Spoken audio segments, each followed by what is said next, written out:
Breaking news చూస్తున్నాం. AP traffic చలాన్ల కేసులో supreme court కీలక ఆదేశాలు జారీ చేసింది. హైకోర్టు ఇచ్చిన ఆర్బిట్రేషన్ ఉత్తర్వులపై స్టే విధించింది. డేటా ఎవాల్వ్ సంస్థకు నోటీసులు జారీ చేసింది.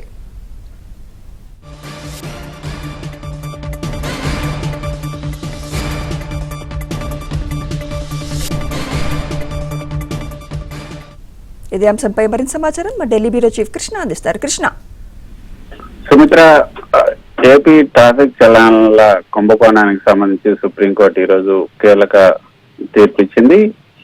ఏదైతే ఆంధ్రప్రదేశ్ ట్రాఫిక్ చలాన్ల నిర్వహణలో జరిగిన అక్రమాలకు సంబంధించి బిజీ యాత్ర యాప్ ను అభివృద్ధి చేసినటువంటి డేటా ఎవాల్వ్ సొల్యూషన్స్, అదేవిధంగా ఆంధ్రప్రదేశ్ ప్రభుత్వం మధ్య జరుగుతున్నటువంటి ఆర్బిట్రేషన్ మధ్యవర్తిత్వ ప్రక్రియ పైన సుప్రీంకోర్టు విధించింది.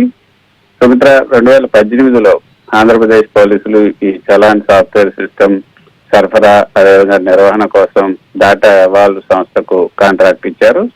ఈ ఒప్పందం డిసెంబర్ 31, 2021తో ముగిసింది.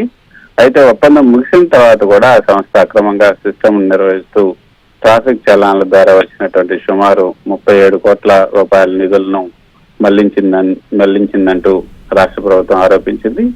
ఈ వివాదం పైన మధ్యవర్తిని ఆర్బిట్రేటర్ని నియమిస్తూ ఆంధ్రప్రదేశ్ హైకోర్టు ఇచ్చినటువంటి తీర్పును సవాల్ చేస్తూ ఏపీ ప్రభుత్వం సుప్రీంకోర్టును ఆశ్రయించింది. అయితే క్రిమినల్ చర్యలు అదేవిధంగా నిధుల మళ్లింపు ఆరోపణలు ఉన్నప్పుడు ఆర్బిట్రేషన్ సరికాదన్నది ప్రభుత్వం చేసినటువంటి వాదన. ప్రధాన న్యాయమూర్తి